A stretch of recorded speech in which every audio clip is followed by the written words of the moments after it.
శ్రీమతే రామానుజాయ నమః. ఆండాళ్ తిరువడిగలే శరణం. ఈరోజు మనం ఆండాళ్ తల్లి అనుగ్రహించినటువంటి దివ్య ప్రబంధం తిరుప్పావైలో 28వ పాసురంలోకి ప్రవేశించాం. ఇక ఈ పాసురం చాలా ప్రత్యేకమైనది, చాలా విశిష్టమైనది.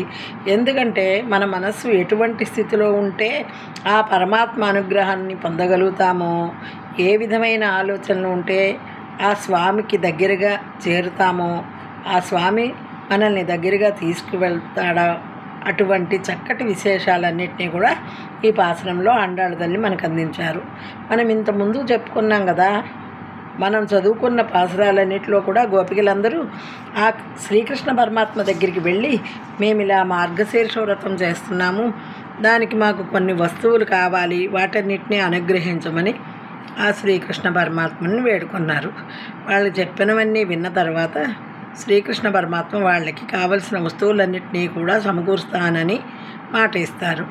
ఆ ఆనందంలో వాళ్ళు ఇంతకుముందు పాశ్రంలో చక్కగా వాళ్ళకి ఘన సన్మానం కావాలని అడిగారు. అలాగే నగలు కావాలన్నారు, చీరలు కావాలన్నారు. ఇక ఆయనతో కలిసి అద్భుతమైనటువంటి పాయసాన్ని ఆరగించాలి అని అన్నారు. ఇలా రకరకాల కోరికలు ఇవన్నీ చెప్తుంటే ఆ శ్రీకృష్ణ పరమాత్ముడికి చాలా ఆనందంగా ఉందిట వాళ్ళని చూస్తుంటే. ఎందుకంటే వాళ్ళ మనస్సుల్లో ఉన్న అసలు కోరిక స్వామికి తెలుసు. వాళ్ళు పైకి మాత్రమే తమకు వ్రతం ఉందని, వస్తువులు కావాలని అడుగుతున్నారు. కానీ వాళ్ళకి కావాల్సింది ఆముష్పిక ఫలం, అంటే మోక్షం. దానికోసమే వీళ్ళు ఇంత దూరం వచ్చారు, నన్ను ఇలా పరిపరి విధాలా ప్రార్థిస్తున్నారు అని స్వామికి తెలుసు. కానీ ఆ విషయాన్ని వాళ్ళ నోటి ద్వారానే తెప్పించాలి అనుకుంటున్నాడు ఆ జగన్నాయక సూత్రధారి అయినటువంటి శ్రీకృష్ణ పరమాత్మ. కాబట్టి ఆ గోపికలందరితో ఈ విధంగా చెప్తున్నాడు. ఏమని? ఓ గోపబాలికలారా, మీరు చెప్తున్నవన్నీ నేను ఇందాక నుంచి వింటున్నాను. మీరు వింటానంటే చెప్తాను అని అంటున్నారు, నువ్వు ఇవ్వాలంటే ఇవ్వంటున్నారు, లేకపోతే వద్దు, మేము దానికోసం రాలేదంటున్నారు, మళ్ళీ కావాలంటున్నారు. ఇలా రకరకాలుగా మీరు చెప్తుంటే మీ మనస్సుల్లో ఉన్నదేమిటో నాకు అర్థం కావటం లేదు. కానీ నాకు ఒక అనుమానం కలుగుతుంది. ఏమిటంటే, ఏదైనా ఫలితాన్ని పొందాలి అంటే దానికి అర్హత ఉండాలి కదా, అధికారం. అలాంటి అర్హతలు ఏమైనా మీకున్నాయా అని స్వామి అడిగితే ఆ గోపికలు ఈ విధంగా సమాధానం చెప్తున్నారట. వాళ్ళు ఏమన్నా మామూలు వాళ్ళ జన్మల పుణ్యాల ఫలితంగా, ఎంతో పూర్వజన్మ సుకృతం చేత వాళ్ళు ఈ జన్మలో ఆ గోపికలుగా పుట్టారు. ఆ స్వామి కోసం పరితపిస్తూ ఆ స్వామి దగ్గరికి వెళ్ళి వేడుకోవటం భాగ్యం వాళ్ళకి కలిగింది. స్వామి అడిగిన ఈ ప్రశ్నలకి ఎంత అద్భుతమైన సమాధానాలని ఇచ్చారో చూడండి. మనకి కూడా మంచి దారిని చూపించే సమాధానాలను ఇస్తూ ఉన్నారు. మనం ఈ పాశ్రంలో తెలుసుకోబోతున్నాం. కరవైகள் பின் சென்று காணம் சேர்ந்துண்போம் அறிவன்றுமில்லாத ஆய குலத்து உந்தன்னை பிறவி பெருந்தனை புண்ணியம் யாமுடையோம் குறைவொன்றுமில்லாத கோவிந்தா உந்தன்னோடு உரமேல் நமக்கிங்கு ஒளிக்க ஒளியாது அறியாத பிள்ளைகளோம் அன்பினால் உந்தன்னை சிறுபேரையைத்தனவும் சீரியருளாதே இரவாய் நீ தாராய் పరయేలోరెంబావాయ్. ప్రతిపదార్థం. కరవైகள் పశువుల యొక్క పిన్సెన్రు వెనకే వెళ్ళి, కానం అడవికి చేరుకొని, ఉంబోం ఆ విధంగా ఆహారాన్ని సంపాదించి కడుపు నింపుకునే వాళ్ళం. అరివొండ్రుమిల్లాద ఏ ఒక్కటి తెలియని ఆయకులత్తు గోపవంశమున జన్మించిన ఉందన్నై నీవు పిరవి పెరుందనై నీ వంశంలో జన్మించే విధంగా పుణ్యమును మేము ఉడయ పొందిన వారము. కలిగిన వారము. కురైవన్రు ఏ విధమైన లోపము ఇల్లాద లేనటువంటి గోవింద ఉందన్నోడు కలిగినటువంటి ఉరవేల్ ఈ సంబంధమును నమక్కింగు ఇక్కడ ఒళియాదు. వదిలేసుకుందామన్నా కూడా అది వదిలిపెట్టేది కాదు.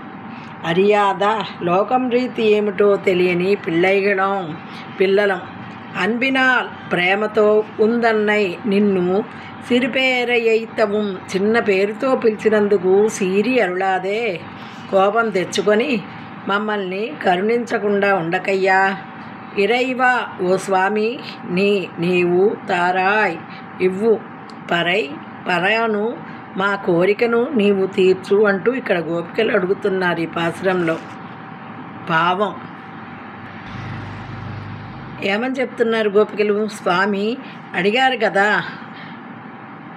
మీకు ఇవన్నీ ఇవ్వాలంటే మీకున్న అర్హత యోగ్యత ఏమిటి అని అన్నదానికి వీళ్ళు ఇప్పుడు చెప్తూ ఉన్నారు. ఓ స్వామి, మేము రోజు ఏం చేస్తాం? పశువుల వెంట వాటిని మేపుకోవటానికి అడవికి వెళుతూ ఉంటాం. ఇక్కడ గమనించారా? పశువుల వెంట వెళుతూ ఉంటాం అంటున్నారు.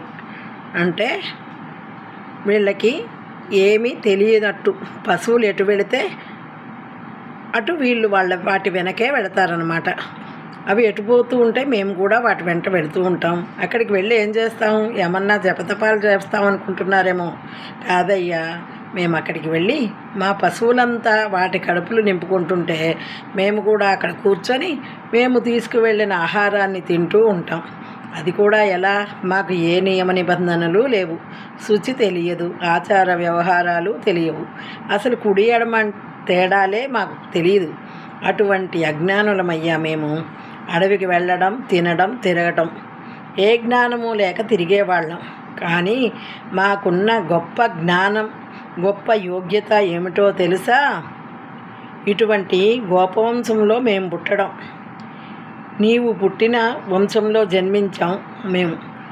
అదే మా మొట్టమొదటి అర్హత, మా యోగ్యత అని చెప్తున్నారు. మాకు ఎన్ని పుణ్యాలు ఉన్నా లేకపోయినా ఏమీ పర్వాలేదు. మాకున్న ఈ ఏకైక పుణ్యం, మా పుణ్యాల ఫలితం ఈ గోపవంశంలో జన్మించటమే. మాకు ఎన్ని లోపాలున్నా కూడా మాకు ఎటువంటి బాధ కూడా లేదు. ఎందుకంటే ఏ లోపం లేని నీవు మా పక్కనుండగా ఎన్ని లోపాలు మాకుంటే ఏమిటి ఓ గోవిందా అని అంటున్నారు. ఆ పశువులనే రక్షిస్తావు నీవు, మరి మమ్మల్ని రక్షించకుండా ఉంటావా ఏమిటి? గోవింద అంటే గోకులాన్ని, గోవుల్ని రక్షించేవాడు కదా. మరి నువ్వు పశువులనే రక్షించేవాడివి, మమ్మల్ని రక్షించకుండా ఎందుకుంటావు అని ముందరికాళ్లకు బంధం వేస్తున్నారు ఇక్కడ మన గోపికలందరూ కూడా. ఇంకేం చెప్తున్నారు? మా యొక్క సంబంధం, అనుబంధం అవినాభావ సంబంధం. విడదీయాలన్నా విడిపోదు, ఎన్ని జన్మలకైనా విడిపోదు. పొమ్మన్నా పోదు, వదిలించుకుందామంటే వదిలేది కాదు. అంతేకాదు, జీవాత్మ పరమాత్మ సంబంధం అలాగే ఉంటుంది. అందుకే చెప్తారు, భగవంతుడికి భక్తుడికి మధ్య సంబంధం నవవిధ సంబంధాలు ఉంటాయట. ఒక సంబంధం కాదు, 9 రకాల సంబంధాలు ఉంటాయి. భగవంతుడి నుంచి ఎవరూ విడదీయగలరు. కాబట్టి వీళ్ళు ఇదంతా వాళ్లకున్న యోగ్యతని చక్కగా వాళ్లకు వాళ్ళు సమర్థించుకొని తగ్గించుకొని నువ్వే మా అర్హత, యోగ్యత అంటూ అలా చెప్తూ ఉంటే ఎవరి మనసు కరుగుదు? ఇంకేమంటున్నారు? అసలు మాకు లోకంలో మర్యాద అంటే ఏమిటో తెలియదు స్వామి. ఏ విధంగా ఈ లోకంలో మసలాలో కూడా తెలియనటువంటి అజ్ఞానులం. అందుకే ప్రేమ చేత నిన్ను గోవింద, కన్నయ్య, కృష్ణయ్య అంటూ చిన్న చిన్న పేర్లతో దగ్గర వాళ్ళలాగా పిలుస్తున్నాం. కాబట్టి ఇలా నన్ను పిలుస్తారా అని నువ్వు కోపం తెచ్చుకోకు. మమ్మల్ని కరుణించకుండా ఉండొద్దు. మమ్మల్ని కరుణించి ఆ పర అనేటువంటి మోక్ష సాధనాన్ని కూడా మాకు ఇవ్వాలి స్వామి అంటూ ఇక్కడ తమ యొక్క అర్హత, పుణ్యం, బలం, భక్తి, బలహీనత, అధికారం సర్వము సమస్తము కూడా ఆ శ్రీకృష్ణుడే అని ఆండాళ తల్లి గోపికల బృందం చాలా అద్భుతంగా విన్నవించటం జరిగింది ఈ పాసురంలో. ఆండాళ్ తిరువడిగలే శరణం.